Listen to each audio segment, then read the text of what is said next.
qui m'a attirée dans cette branche-là, on va dire, de la famille, c'était cette dimension à la fois très active mais aussi très contemplative. Mes journées, elles sont rythmées par les temps de prière. On a une vie de prière à la fois personnelle et communautaire. On se retrouve le matin, on se retrouve au milieu du jour, on se retrouve en fin de journée et puis le soir avant de se coucher pour les temps de prière de communauté.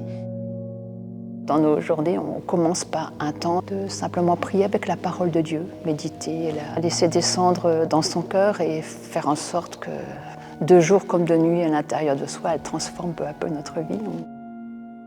L'oraison du matin, donc le temps de prière personnelle, le matin autour de la parole. Chez nous, normalement, on la vit ensemble.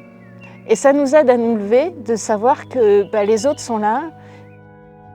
Puis je prends mon temps pour aller à l'établissement, je prie aussi en marchant, en dansant.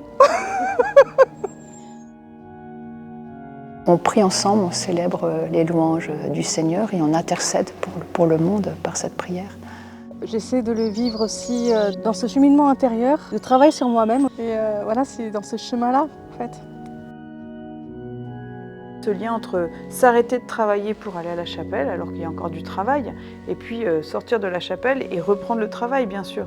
Mais comment l'un nourrit l'autre et comment j'ai besoin des deux pour vivre, en fait. J'ai découvert que tout ce qui était en moi de très spirituel ou spiritualisant avait besoin de s'enraciner. C'est ça qui m'amène à vivre à la fois en contemplative et en apostolique.